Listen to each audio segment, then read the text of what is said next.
인사 한번 하시죠. 할렐루야. 저를 따라서 한번 해보세요. 하나님, 오늘 밤에 큰 은혜 주옵소서. 아멘. 성경이 복에 대해서 말씀을 꽤 많이 하고 있어요. 우리들이 흔하게 생각하는 복은 이제 물질의 복을 생각할 수 있죠. 물질의 복이 성경에 분명히 언급이 됩니다. 히스기야를 거부가 되게 하신 분 하나님이셔요. 다윗을 큰 부자가 되게 하신 분 하나님이셔요. 다윗이 어디를 가든지 여호와께서 이기게 하시리라. 이 편이 반복해서 나와요. 다윗이 어디를 가든지 여호와께서 이기게 하시리라. 사울왕 때만 해도 블레셋 때문에 깨져요. 그 전에 사사들 시대만 해도 메소포타미아 왕 구산 리사다임 때문에 얼마나 고생을 합니까? 모압 왕 에글론 때문에 죽을 고생을 하죠. 가나안 왕 야비, 군대 장관 시스라 때문에 또 생고생을 합니다. 미디안 때문에 생고생을 합니다. 근데 다윗이 왕이 되고 나서요, 아람이 조공을 바쳐요. 기적이죠. 모압이 조공을 바쳐요. 기적이죠. 에돔의 수비대를 둬요. 암몬의 수비대를 둬요. 블레셋이 깨갱해요. 전쟁만 벌였다면 이겨요. 이기면은 이 전리품이 많잖아요. 이 다윗을 엄청나게 부하게 만들어주는 기능을 하는 거예요. 이삭이 복을 받았죠. 농사를 짓는데 100배 농사를 져요. 블레셋 사람들이 세민하니까 땅 내놔 우리 거야. 그런데요, 블레셋 사람들이 농사를 지으면은 안 돼요. 땅이 좋아서 농사가 잘 된 게 아니라 이삭이 복의 사람이니까 복의 사람이 밟는 땅이 복의 땅이 되는 거예요. 이게 영의 원리거든요. 할렐루야. 복의 사람이 하는 일이 복의 일이 되는 거예요. 할렐루야. 이 블레셋 사람들이 하면 안 돼요. 이삭의 종들은 땅만 파면 우물이 막 펑펑펑 솟아요. 블레셋 사람들은 그게 안 돼요. 여러분, 야곱이 라반 집에서 일을 하는데 라반이 고약해요. 품값을 10번이나 바꿔요. 야, 너 얼룩양 네 거에. 그러면은요, 하나님이 태어난 양마다 얼룩양이 태어나게 하시는 거예요. 라반이 마음이 변해요. 얼룩양 말고 점 있는 거예요. 점 있는 거.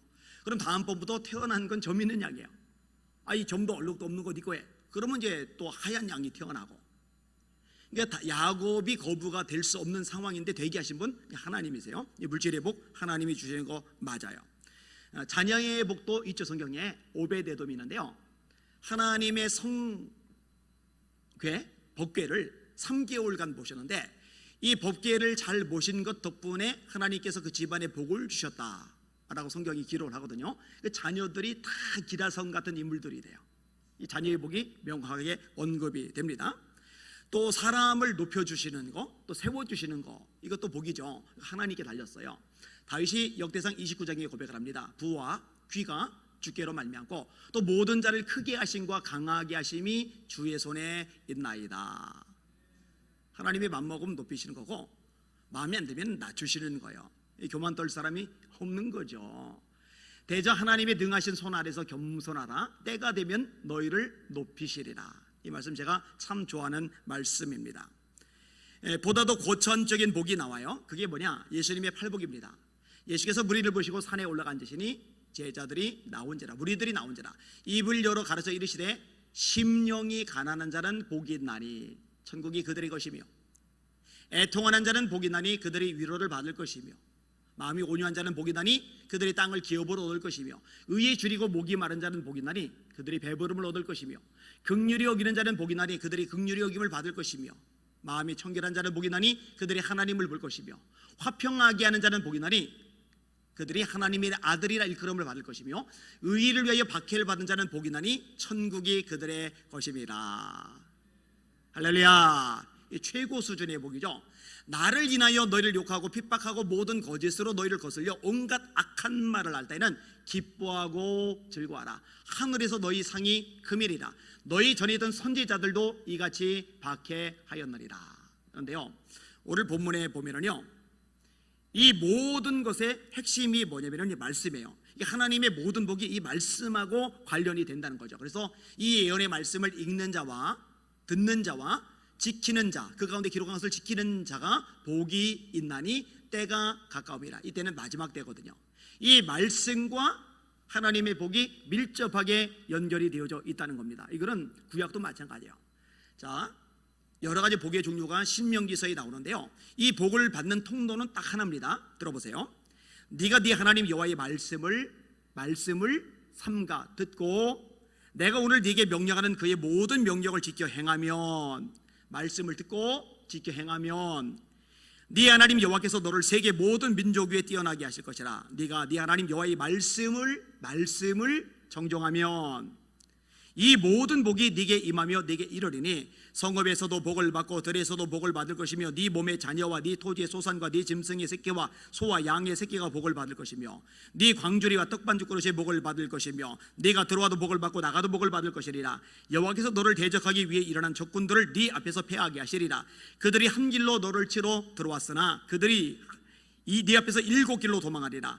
여호와께서 명령하사 네 창과 네 손으로 하는 모든 일에 복을 내리시고 네 하나님 여호와께서 네게 주시는 땅에서 네게 복을 주실 것이며 여호와께서 네게 맹세하신 대로 너를 세워 자기 성민이 되게 하시리니 이는 네가 네 하나님 여호와의 명령을 지켜 그 길로 행할 것임이니라. 말씀이에요, 말씀. 이 말씀을 가까이 하는 사람이 하나님이 준비하신 모든 복을 받을 그릇을 갖춘 사람이라고 성경은 명확하게 말합니다. 우리가 잘 아는 시편 1편이죠. 복 있는 사람은 누가 복이 있어요? 악인의 꾀를 쫓지 아니하며 죄인의 길에 서지 아니하며 오만한 자의 자리에 앉지 아니하고 죄를 멀리하는 거예요. 이거는 소극적인 의미죠. 그다음에 적극적으로 오직 여호와의 율법을 즐거워하여 이 율법을 주야로 묵상하는 자로다. 그는 시절을 주사 과실을 맺으며 그 잎사귀가 마르지 아니한 같으니 그 하는 일이 다 형통하리로다. 여러분 인생 돌이켜보는데 뭔가 열매가 있기를 원하지 되돌아보더니 빈 깡통이에요. 남은 게 아무것도 없는 거예요. 완전히 텅 빈 인생이에요. 근데 이 텅 빈 인생이 아니라 열매가 많이 있는, 과실이 많이 인생이 되는 비결이 어디 있느냐? 말씀에 있다고 성경은 분명히 가르쳐주고 계시다는 거예요.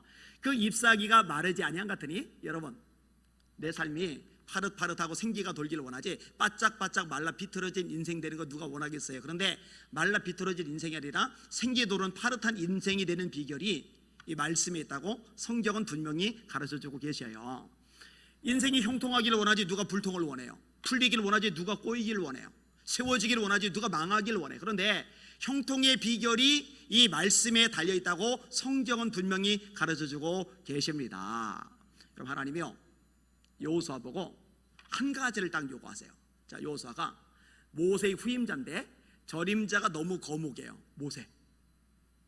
이 전임자가 죽을 쏘놓으면 후임자는 조금만 잘해도 빛이 나는데요, 전임자가 너무 위대하면은요 후임자는 발버둥을 쳐도 빛이 안 나요. 게다가 요단강을 건너야 되는데요, 곡식을 거두는 시기는 수위가 높고 물살이 빨라요. 그런데 배가 없어요, 다리가 없어요, 뗏목이 없어요, 수영 못해요. 왠지 알아요? 430년 동안 애굽에서 종살이 하면서 벽돌 구웠고 40년간 광야를 지나는 동안에 물구경을 해본 적이 없어요. 문화체육센터나 해수욕장에 가본 적이 한 번도 없어요. 수영을 해볼 겨를이 40년 동안 한 번도 없었어요. 뭔 수로 요단강 건너요? 끝난 거예요. 여기서 이미 끝난 거예요. 가나안 땅 못 차지해요. 자, 어떻게 용케 요단강 건넜다 쳐요? 여리고라는 거대한 난공불락의 요새를 무너뜨려야 되는데, 여러분 성을 무너뜨리려면 옆에다가 토성을 쌓아야 돼요. 그래서 다리를 연결해서 공격해 들어가야 되는데, 이 토성을 쌓으려면 땅을 퍼고 흙을 쌓으려고 벽돌 쌓으려고 도구가 있어야 되잖아요. 광야 40년 지낸 백성들이 뭔 도구가 있어요? 아니면 밑에서 거대한 통나무를 깎아서 뾰족하게 만든 다음에 밧줄로 연결해서 이 성문을 이 통나무로 쿵쿵쿵 이게 때려요. 그래서 성문에 금이 가고 뚫리면은 그걸로 이제 진격해 들어가야 되는데, 이 거대한 통나무를 어디서 마련하고 그 깎을 도끼나 톱 같은 게 어디 있어요? 광야를 지냈는데 맨주먹으로 여리고성 쳐봐야 주먹 가지고 맨살만 드러나죠. 피만 쏟아지죠. 끝났어요. 자, 16개 나라와 싸워야 돼요. 15개 나라와 싸워야 돼요. 남부연합, 북부연합이 있어요. 그들은 성이 있어요, 전략이 있어요, 전술이 있어요, 무기가 있어요. 이스라엘 백성 전략 없죠. 성 무너뜨릴 도구 없죠. 무기도 없죠. 게다가 이 가나안 사람은 아낙 자손들 체격 구조가 굉장히 커요. 그런데 이스라엘 백성들은 조그매요. 이거 뭔 수로 이겨요? 끝난 거예요. 그런데요, 하나님이 딱 한 가지를 요구하세요. 이 율법책을 네 입에서 떠나지 말게 하고 그것을 주야로 묵상하여 그 가운데 기록한 대로 다 지켜 행하라. 그리하면 너 그렇게만 해, 너 다른 거 고민하지 마, 요단강 어떻게 건널까? 그거 너 고민하지 마. 여리고 어떻게 무너뜨릴까? 너 그거 고민하지 마. 남부연합 어떻게 싸워 이길까? 너 그거 고민하지 마. 북부연합 어떻게 싸워 이길까? 그거 너 고민하지 마. 네가 집중할 건 딱 하나야. 이 율법책을 네 입에서 떠나지 말게 하고 주야로 것을 묵상하여 그 가운데 기록한 대로 다 지켜 행하라. 그리하면, 그렇게만 하면 네 길이 평탄하게 될 것이라. 네가 형통하리라. 할렐루야. 할렐루야. 이게 하나님의 말씀이라는 거 믿으시고 인정하시는 분들만 아멘. 이게 하나님의 해법이었어요. 여러분, 세상이 어떻든, 시대가 어떻든, 역사가 어떻든, 문화가 어떻든, 정치 권력이 어떻든 간에 여전히 세상 만물 역사 나라의 진짜 주인은 하나님 한 분뿐이십니다. 진짜로 믿으시는 분들만 큰 소리로 아멘. 왜? 하나님뿐이셔요. 그리고 하나님의 말씀에 우리가 목숨을 걸면은 하나님께서 나머지 것들을 알아서 도움으로 해결해 주신다는 거, 이거 믿으시고 경험하시는 여러분들 되시기를 주님의 이름으로 축원합니다. 그래서 성도들이, 이 교회가 목숨을 걸어야 될 것은 사실 하나님의 말씀 하나뿐이에요. 여러분, 사실 기독교는 말씀의 종교죠. 예수님이 말씀이십니다. 요한복음 1장 1절 태초에 말씀이 계시리라. 이 말씀이 하나님과 함께 계셨으니 이 말씀은 곧 하나님이시니라. 그가 태초에 하나님과 함께 계셨고 만물이 그로 말미암아 지은 바 되었으니 지으신 것이 하나라도 그가 없이는 된 것이 없느니라. 그 안에 생명이 있었으니 이 생명은 사람들의 빛이라. 14절 말씀이 하나님이신 말씀, 하나님과 함께 계시던 말씀, 태초부터 계시던 말씀, 창조주이신 이 말씀이 육신이 되어 사람이 되어 우리 가운데 거하심에 우리가 그의 영광을 보니 아버지의 독생자의 영광이요 은혜와 진리가 충만하더라. 여러분, 예수님이 2000년 전에 태어나시는데요, 그때부터 존재하신 게 아니에요. 태초부터 계시던 하나님이 우리 예수님이십니다. 할렐루야. 예수님은 하나님이셔요. 이사야가 연하죠. 이사야 9장 6절 이는 한 아기가 우리에게 낳고 한 아들을 우리에게 주신 바 되었는데 그의 어깨는 정사를 메었고 그 이름은 기묘자라 모사라 전능하신 아버지라 평강의 왕이라 영존하시는 하나님이라 할 것임이니라. 아니, 아기가 응이하고 태어났는데 그분이 영원히 존재하시는 하나님이래요. 이사야는 예언하지만 무슨 말인지 이해를 못해요. 우리는 알아요. 2000년 전에 한 아기 사람의 모습으로 이 땅에 오셨지만 예수님은 하나님이세요. 여러분, 예수님이 베들레헴에서 태어나실 것을 미가가 예언하죠. 5장 2절에 거기도 보면은요, 예수님이 태어난 그때부터 존재하시는 분이 아니라는 게 명확하게 드러나요. 유대 땅 베들레헴 에브라다야 네게서 내 백성을 다스릴 목자가 나리라. 그의 근본은 태초에 영원에 있느니라. 영원하신 하나님이 사람의 몸을 입고 이 땅에 오신 거예요. 말씀이 이 땅에 오신 거예요. 예수님은 말씀 본체. 그러면 성경은 기록된 말씀, 이 설교는 선포된 말씀. 여러분, 이 설교도 말씀입니다. 바울 사도가 가르치죠. 너희가 우리에게 들은 바 하나님의 말씀을 들을 때에 사람의 말로 아니하고 하나님의 말씀으로 들음이니 진실로 그러하다. 이 말씀이 너희 믿는 자 속에서 역사하느니라. 이기원 목사님이 말씀을 전하는데 그걸 인간의 말, 이기원의 말이 아니라 하나님의 말씀으로 믿고 받아들일 때 비로소 속에서 역사와 기적을 일으킨다고 바울 사도가 데살로니가의 성도들에게 명확하게 가르쳐 주시는 거예요. 히브리서는 반대되는 말씀이죠. 들은 바 말씀이 설교 말씀이죠. 들은 바 말씀이 저에게 유익되지 못한 것은 말씀을 들을 때의 믿음을 화합치 아니함이라. 그 다음에 성만찬은 보여지는 말씀. 다시요. 예수님은 말씀 본체, 성경은 기록된 말씀, 설교는 선포된 말씀, 성만찬은 보여지는 말씀. 기독교는 근본적으로 말씀의 종교입니다. 따라서 여기는 여러분들의 신앙의 핵심을 이 말씀에 두실 수 있기를 예수님의 이름으로 축원합니다. 한번 이렇게 보세요. 저희 교회에서 수시로 제가 시키는 건데 손가락 한번 이렇게 펴보세요. 저를 따라 하십니다. 말씀을 읽자, 말씀을 듣자, 말씀을 공부하자, 말씀을 암송하자, 말씀을 묵상하자. 자, 한 번만 더 합시다. 시작. 말씀을 읽자, 말씀을 듣자, 말씀을 공부하자, 말씀을 암송하자, 말씀을 묵상하자. 저는 안 하고 여러분들끼리만 하는 겁니다. 저를 보시고 시작.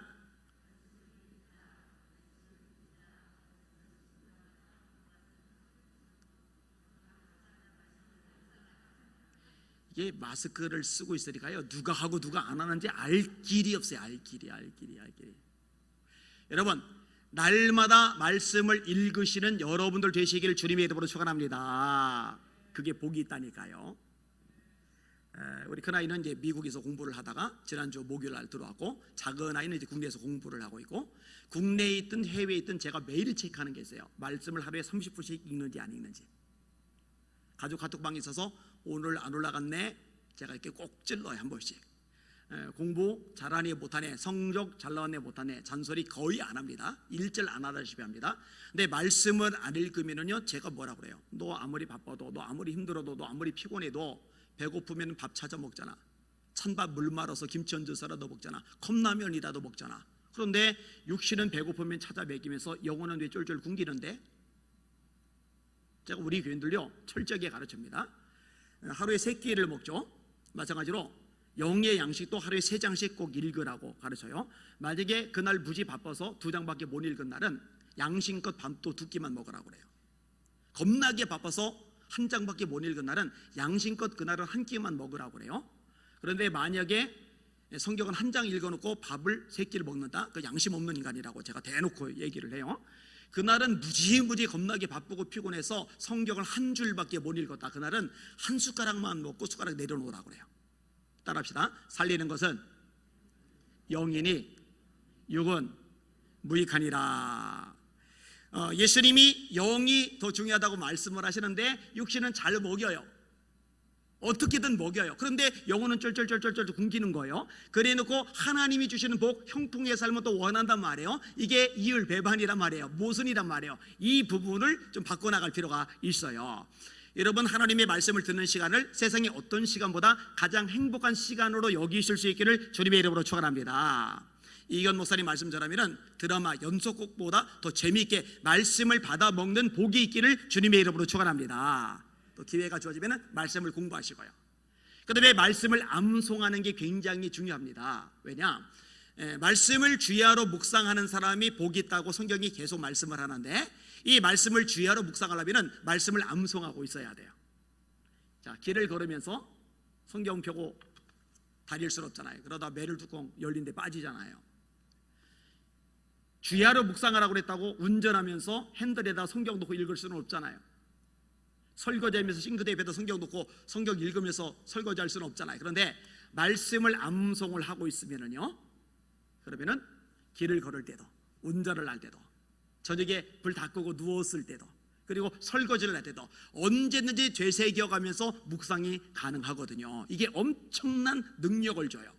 그래서 이것도 우리 애들 날마다 매주마다 외우게 하는 게 있어요. 작은 아이가 지금 19살인가 그런데 하여튼 성경 구절을 어마어마하게 외워요. 그리고 교인들도 내가 외우게 해야지. 그래서 작정하고 외우게 시키는데 주일에 성경 구절을 이렇게 줘요. 요즘에 주보에 올라간 구절은 요한일서 5장 11절에서 13절입니다. 또 증거는 이것이니 하나님이 우리에게 영생을 주신 것과 이 생명이 그의 아들 안에 있는 이것이리라. 아들이 있는 자에게는 생명이 있고 하나님의 아들이 없는 자에게는 생명이 없느니라. 내가 하나님의 아들의 이름을 믿는 너에게 이것을 쓴 것은 너희로 하여금 너에게 영생이 있음을 알게 하려 함이라. 그래놓고 주일 1부 예배는 건너뛰고 2부 예배, 3부 예배 때 처음에는 손들고 자원해서 시켜요. 그럼 이제 손들고 막 해요. 그리고 어느 시점 지나가면 자원하는 사람이 안 생겨요. 그 다음부터는 이제 제가 무작위로 시켜요. 자, 김장도님 해보세요. 자, 오늘은 찬양대 보세요. 자, 오늘은 사여전대입니다. 그리고 무작위로 시켰는데 못했다. 그래서 장로님이 못하셨다 그러면은 장로님, 애들도 하는데 그거 못하면 어떡합니까? 그러면은요, 다음 주에는 반드시 외워오셔요. 이런 식으로 몇 주, 몇 달이 지나고 나니까요, 이제는요 언제 누구 시킬지 모르기 때문에 전체가 다 외워서, 자, 저를 보고 같이 하십니다 그러면은요 설교하다가 말씀 인용할 때 자 시작하면은요 다 따라요. 이게 교인들 괴롭히려고 달달 볶는 게 아니라요, 교인들이 진짜 하나님의 복을 받는 사람이 되길 원하기 때문에 철저하게 말씀을 암송하도록 가르치는 거예요. 자, 예수님이 시험을 받으세요. 마귀가 말합니다. 배고프신 예수님, 금식하신 예수님 보고 돌로 떡을 만들어 먹으래요. 근데 예수님이 마귀야 잠깐만 기다려. 그 성경이 어디 있더라? 여기네. 네. 사람이 떡으로만 살 것이 아니요 하나님의 입에서 나오는 모든 말씀으로 살 것이리라 하셨느니라. 이렇게 안 하시죠? 마귀가 시험하자마자 즉각적으로 기록하였으되 이렇게 말씀하세요. 이 마귀가 말합니다. 너 성경 꼭대기에서 뛰어내려. 천사들이 네 발을 붙들어 네 발이 돌에 부딪히지 않게 하실 거야. 즉각적으로 말씀이 나가요. 기록하였으되 주 너의 하나님을 시험치 말라 하셨느니라. 마귀가 세 번째로 높은 산에 데리고 올라가요. 천하 영광 다 보여줘요. 한 번만 저라면 다 주겠대요. 예수님이 즉각적으로 기록하였으되 주 너희 하나님께 경배하고 다만 그를 섬기라 하셨느니라. 에베소 6장에 보니까 성령의 전신갑주가 있어요. 진리띠, 의의 호신경, 평안의 복음에 준비한 신, 구원에 두고 믿음의 방패를 가지고 모든 악한 자의 불화살을 소멸하고. 이게 전신갑주거든요. 여러분 교인들 중에 시험 잘 드는 사람 있죠? 교인들 중에 상처 잘 받는 사람들 있죠? 그게 사람 때문에, 목회자 때문에, 환경 때문에, 사건 때문에, 장애물 때문에, 문제 때문에, 뭐뭐 때문에 라고 말하지만 그거 다 새빨간 거짓말입니다. 그런 식으로 답을 찾으면 이 사람은 평생 어린아이 신앙을 못 벗어나요. 사람을 통해서, 환경을 통해서, 감정을 통해서, 문제를 통해서, 사건을 통해서, 이런저런 사연을 통해서 이 원수마귀가 불화살을 쏘아야 되는데 내가 성령의 전신갑주를 입고 있으면 믿음의 방패로 막아내요. 자, 화살이 머리 맞아 꽂아 다칠 일인데 투구를 쓰고 있으니까 화살이 비켜나간단 말이에요. 칼로 찔려서 심장이 피를 철철 흘리며 중환자가 돼서 누워있어야 되는데 호신경이 있으니까 칼이 비켜나간단 말이에요. 여러분, 성령의 전신갑주로 무장하셔서 상처받거나 시험 들지 않은 용사들 되시기를 주의 이름으로 축원합니다. 무장하셔야죠. 강해지셔야죠. 전사가 되셔야죠. 그런데 우리가 맨날 방어만 합니까? 우리가 맨날 공격만 받습니까? 호신만 합니까? 아니요. 우리도 공격해서 마귀 찔러 쪼개야죠. 쫓아내야죠. 대적해서 박살내야죠. 그런데 뭘로 하느냐? 성령의 검, 곧 하나님의 말씀을 가지라. 예수님이 성령의 검으로 마귀를 찔러 쪼개고 쫓아내시잖아요. 여러분 안에 하나님의 말씀이 성령의 검이 가득하실 수 있기를 예수님의 이름으로 축원합니다. 한 번 더 따라합시다. 말씀을 읽자, 말씀을 듣자, 말씀을 공부하자, 말씀을 암송하자, 말씀을 묵상하자. 자, 여러분들끼리 한 번 더 시작.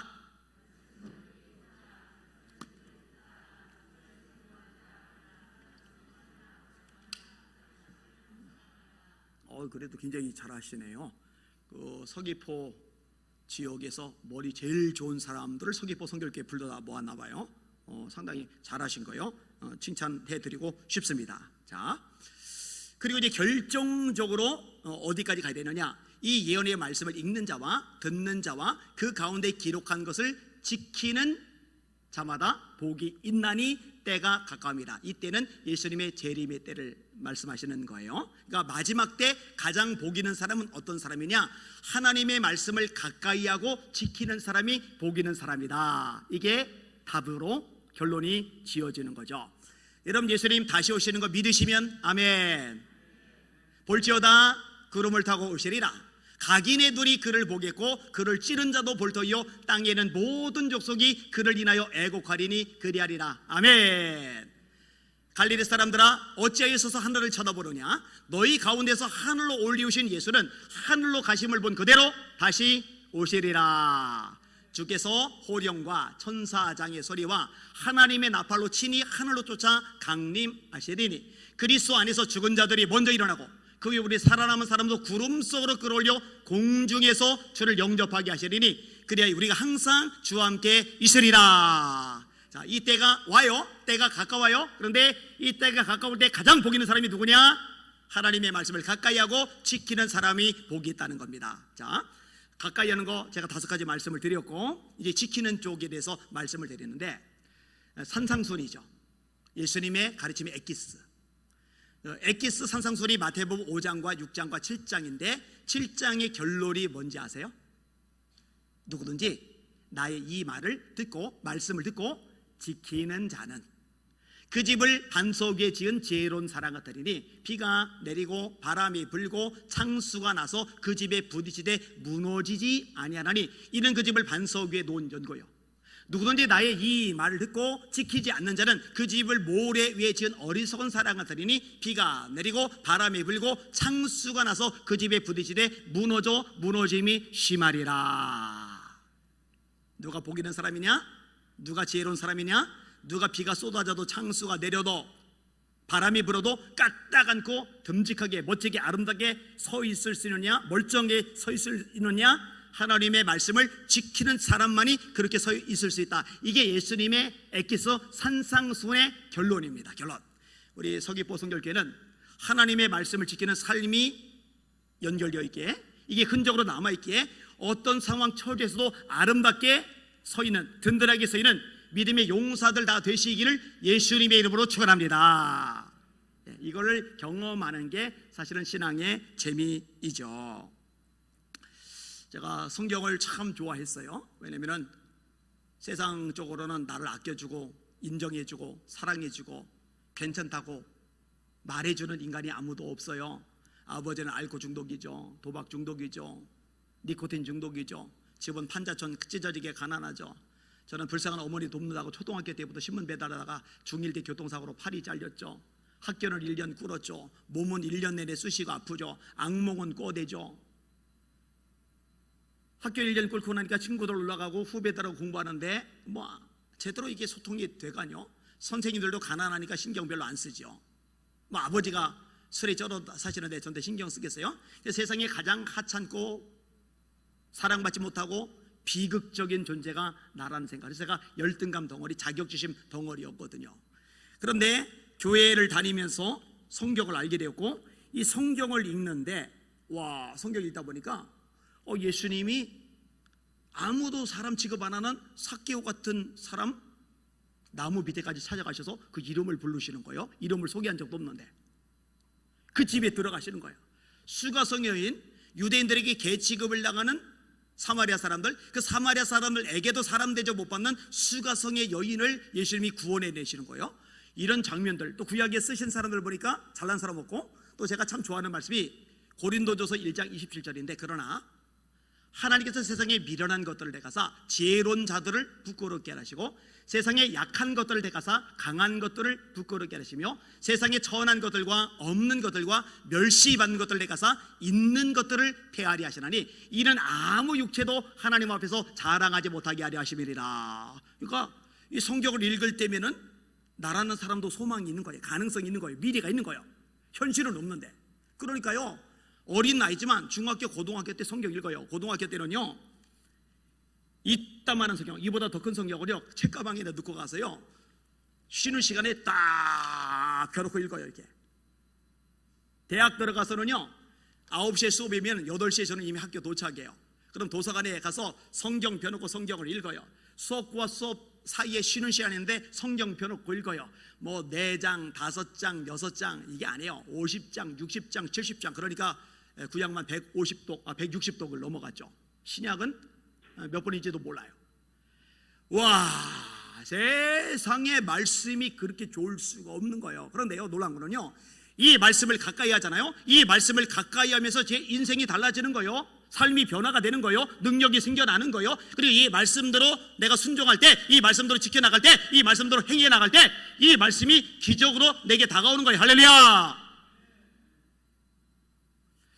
성경을 읽는데 제자들이 우리는 어찌하여 능히 귀신을 쫓아내지 못하였나이까. 예수님이 뭐라 하세요?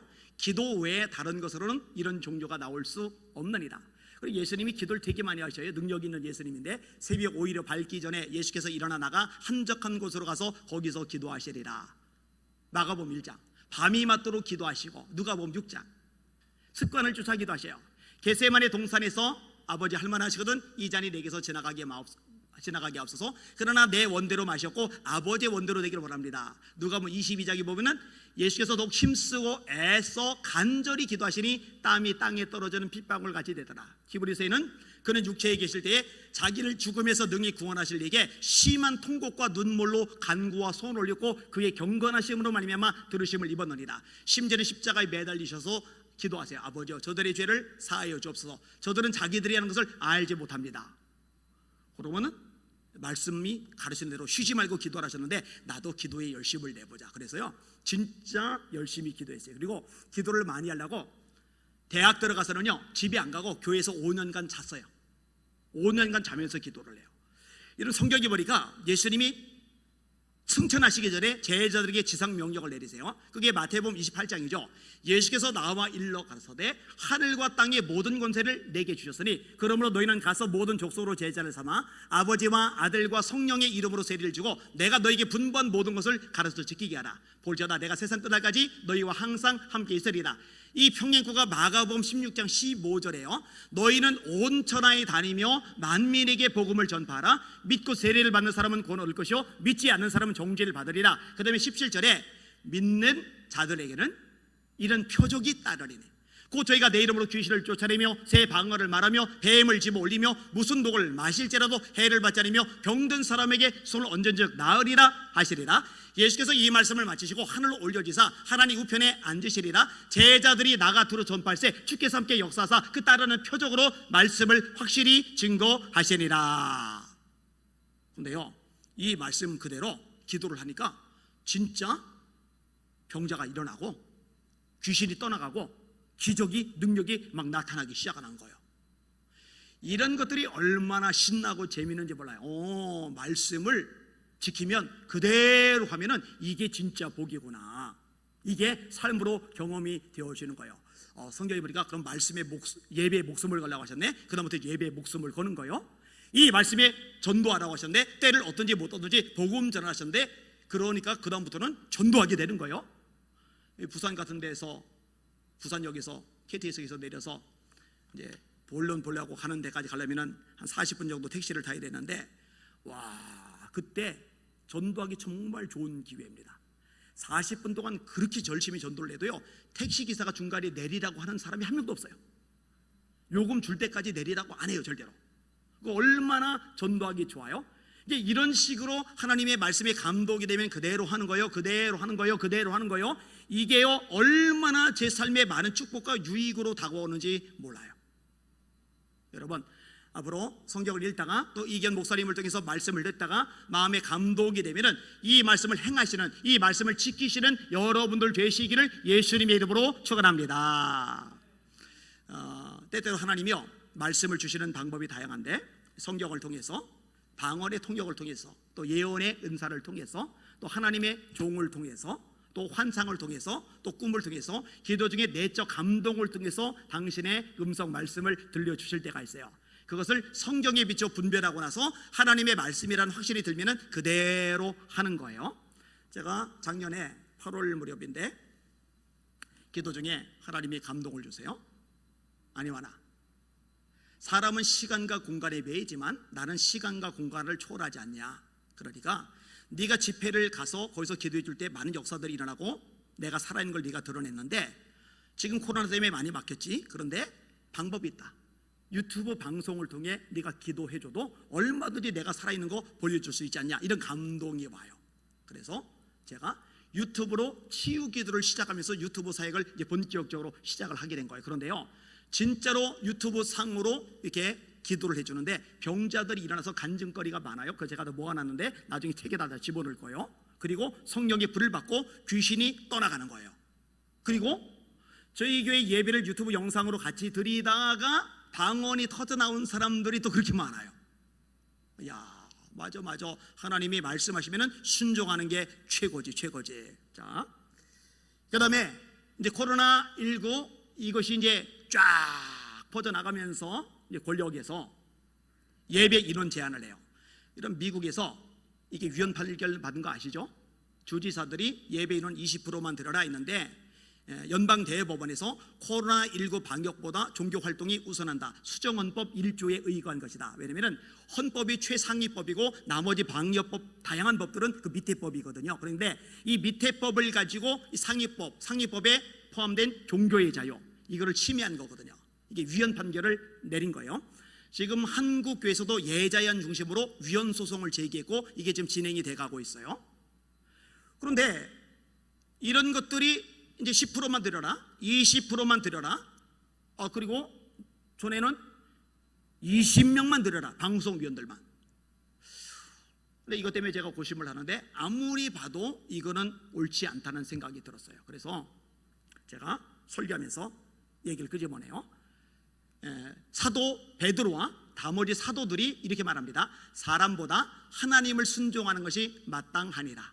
그다음에 사도행전 4장에 또 베드로와 요한이 이렇게 말합니다. 하나님 앞에서 너희 말, 권력자들이죠, 너희 말 듣는 것이 하나님 말씀 듣는 것보다 옳은가 판단하라. 이 권력자들이 하지 말라고 말하는데 예수님은 하라고 하세요. 그러니까 베드로와 요한이 담대하게 말하는 거예요. 하나님 앞에서 너희 말 듣는 것이 하나님 말씀 듣는 것보다 옳은가 판단하라. 예배는 전능하신 하나님께 드리는 거예요. 그런데 가만히 봐요. 백화점 인원 제한 안 해요. 롯데마트, 홈플러스 인원 제한 안 해요. 근데 예배는 인원 제한을 해요. 여러분 홈플러스 인원 제한하는 거 봤어요? 이마트, 백화점 인원 제한하는 거 봤어요? 안 합니다. 안 해요. 여의도에 더 현대서울이 개장했잖아요. 10일 동안 200만 명이 모였어요. 그러면 하루에 20만 명이 모인 겁니다. 그거는 제재 안 하더라고요. 이거 뭔가 잘못된 거예요. 그래서요 예배를 다 드렸어요. 그래서 서울시에서 세 교회가 아주 타켓이 됐는데 우리 교회가 그 세 교회 중에 한 교회가 됐어요. 그런데 그런 와중에 코로나 확진자가 나왔어요. MBC, YTN, KBS 방송국이 예수비전 성결교회 얼마나 두들겨 패는지 막 진짜 흠씬 두들겨 맞았어요. 그렇게 오고 나니까 사업하다가 힘들어진 사람들, 직장에서 잘린 사람들, 이런저런 어려워지는 사람들, 왜냐면 2주 격리를 당하면서 출근을 못하고 사업을 못하고 거래처 못 만나니까 이제 막 엉망진창이 돼버리는 거죠. 근데 그러고 나서 이제 제 마음에 중압감이 드는 거예요. 어떻게 해야 되나. 안 돼. 그래도 하나님 말씀이 우선이야. 예배 다시 다 드립니다. 그래, 다 드렸어요. 그런데 확진자가 한 번 또 나왔어요. 2번. 또 언론에서 얼마나 두들겨 맞았는지 몰라요. 그리고 확진자와 상관없이 집합 금지 명령을 어겼다고 또 폐쇄. 그래서 저희 교회는 7주간을 폐쇄당했어요. 전국에서 제일 많이 폐쇄당한 교회가 저희 교회입니다. 7주. 두 번째로 많이 폐쇄당한 교회가 광주 안디옥 교회. 그것 좀 내니까요 저희 교회 선임 장로님이 면담 요청을 하셨어요. 목사님, 소나기는 피해가는 게 낫지 않겠습니까? 왜냐면은 이렇게까지 됐는데 얼마나 교회가 어렵고 성도들이 어려워요. 그죠? 어떤 사람은 도대체 얼마나 격리를 당한 거예요. 그죠? 그때 제가 말했어요. 장로님, 소나기 피해 가는 게 중요한 게 아니라 말씀대로 하는 게 중요한 겁니다. 근데 정말 감사한 거는요, 저희 교회 장로님들은 제가 말씀에 입각해서 결정을 내리면은요 질문을 던졌고 이의 제기를 했다가도 말씀에 입각해서 결론을 내렸다고 생각이 들면요 그때는 무조건 순종을 해요. 그게 이제 당연한 거죠. 마땅한 거죠. 그렇게 해요. 근데 여러분 성경을 보세요. 하나님의 말씀에 하여튼 불이익당할 거, 손해볼 거, 위기 만날 거, 어려워질 거, 심지어 목숨까지 걸고 순종하면 하나님이 역사하시고 기적을 주십니다. 자, 다니엘 얘기 잘 알잖아요. 하나님께 기도를 드리면은 사자굴에 들어가는 법이 통과가 되었어요. 그러니까 창문 열고 기도하면 법을 어기는 거예요. 법을 어기는 거. 국가의 법을 어기는 거예요. 게다가 법을 어겨서 그냥 벌금 무는 처벌이 아니라 처형당이 죽는 거예요. 그러면 이 다니엘이 내가 30일 동안만 기도를 하지 말자. 그럼 부경화 계속 늘릴 거 아니에요. 아니면은 내가 30일 동안만 기도를 하기는 하되 골방에 들어가서 몰래 기도하자. 그러면은 총리인데, 그래도 명색이 총리인데 누가 집까지 수색하러 들어오겠어요. 그런데 인간적으로는 굉장히 고지식해요. 내가 기도를 중단하고 부귀영화 누리느니 나는 기도하다가 죽는다. 내가 기도하는 사람인데 기도하지 않는 것처럼 골방에 들어가 숨기고 이러니 나 예루살렘 창문 열고 기도하는 거 다 티 내다가 차라리 죽고 만다.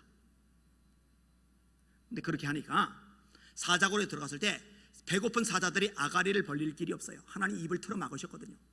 이 손으로 후려칠 수 없어요. 발로. 왜냐면 발을 틀어 막으셨거든요. 차간 동굴에서 산 모피 덮고 자요.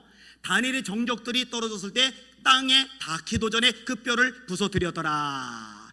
이게 말씀에서 배우잖아요. 하나님을 위해서, 말씀을 위해서, 기도를 위해서 목숨을 걸 때, 지키려고 목숨을 걸 때 그때 하나님이 개입하시고 역사하시고 기적을 주시고 축복하시고 살아계심을 보여준다. 우리가 배우잖아요. 그러면은 우리도 그런 갈림길에 놓였을 때 결단을 해볼 필요가 있다는 거죠. 이거를요 여러 차례 제가 경험을 해왔기 때문에 이제 담대함도 생기는 거예요. 그리고 교인들 보고도 제가 얘기하는 거예요. 손해보죠, 피해보죠. 그런데 여러분 잘 들으세요. 청년 예배 따로 설리면서 청년들 보고, 청년들 잘 들어. 어쩌면은 이번이 하나님 앞에 인정받고 눈도장 찍을 수 있는 절호의 기회야. 요 찬스 우리 잡자. 어른들 보고 우리 이 찬스 잡읍시다. 그래서 교인들이 아멘 하고 따랐는데 어떤 일이 벌어졌는지 아세요? 하나님이 합격 사인 내리신 거예요.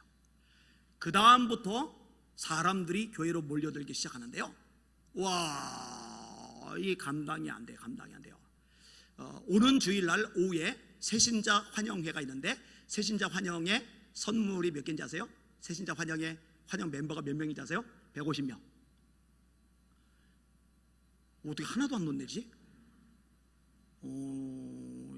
여기는 기적이 엄청나게 더 많이 일어나가지고 그거는 껌이다 이렇게 생각을 하시는 거예요. 다시 전부터 이번 주일날 새신자 환영식을 하는데 새신자가 150명. 할렐루야. 매주마다 와요. 제 정도요 얼마나 풍성해졌는지요. 아직 6개월도 지나지 않았는데 작년에 예산 잡아놓은 게 벌써 넘어가 버려가지고 난리가 났어요. 난리가. 그래서 이번에 지방의 어려운 교회 40교회 불러다가 우리가 흘려보내고 또 저 지역의 어려운 사람들도 흘려보내고 또 6월 첫 주에는 이제 인도 아이들을 우리 교회가 한 100여 명 입양을 하자 해가지고 그 아이들 교육, 의료, 그다음에 먹고 사는 거 우리가 해결해 주는 거 요것도 이제 지금 벌려나가기로 하고. 그러니까 지금 코로나19로 대형 교회들조차도 막 이렇게 위축이 되고 있거든요. 지금 제가 이게 목사님들 많이 알고 있잖아요. 예배 원래 인원의 50% 미만이 대부분이고 어떤 개는 3분의 1만 오고 어떤 개는 4분의 1만 오고 어떤 개는 10분의 1밖에 안 온대요. 막 이런 상황이 됐어요. 그런데 대한민국에서 거의 유일하죠. 근데 제가요 이거 말고도 이제 여러 차례 많은 것들을 겪고 또 성경을 통해서 겪게 되는데 하나님의 말씀에 한번 승부를 걸어보면 내가 말씀을 지키기 위해서 손해버리라, 피해버리라, 욕먹으리라, 내가 차라리 죽으리라, 이 말씀을 위해서 내가 기꺼이 대가 지불하고 욕 얻어먹으리라 하면 살아계신 하나님께서 반드시 갚아주신다는 거 믿으시고 경험하시는 여러분들 되시기를 주님의 이름으로 축원합니다. 지금 코로나19 때문에 바들바들 떠는데 이 수요예배 때 예배 드리러 나오신 여러분들 하나님께서 여러분들 존귀 여기시고 반드시 갚아줄 줄 믿습니다. 여기에 더 열심을 내셔서 주님께서 맡겨진 사명에 감당을 하시길 바랍니다. 그래서 저희는 또 이럴 때 기도하자 그래서 월요 중보기도 모임 다시 시작을 했고 화요 불기도 기도회 다시 시작을 했고 그 다음에 토요일 불기도 기도 이제 다시 이제 만들 거예요. 지금 담당자한테 얘기를 해놨어요. 목사님 한 분에게. 그리고 전도하자. 지금 혐오 대상 혐오 집단이라고 그러는데 아니다. 초대교회처럼 우린 돌맞아 죽을 일은 없다. 헤롯에 의해서 목배임 당한 야고보처럼 목이 잘려 죽을 일은 없다. 그러니까 이럴 때 예수 자랑하자. 어느 상황 어떤 시대에서도 예수님을 자랑해야지 절대로 부끄러우면 안 된다. 그래서 수요일날 전도팀 쫙 나가고 주일날 3부 예배 끝나고 오후 예배 드리기 전에 한 30여 명이 또 흩어져서 막 전도를 하고 또 그 외에 각자가 또 전도를 하고. 근데요 진짜요 말씀은 말씀에 순종할 때 목을 걸 때 역사와 능력과 기적이 일어나거든요. 이것을 여러분의 개인의 삶 속에서 또 여러분의 가정 속에서 이 교회 속에서 하나님의 살아계심을 날마다 경험하는 복 있는 성도들이 가득한 서귀포 성결교회 되시기를 예수님의 이름으로 축원합니다. 따라합시다. 마지막 때 복 있는 사람은 더 힘차게 마지막 때 복 있는 사람은 따라하세요. 말씀을 가까이 하고 지키는 사람이다.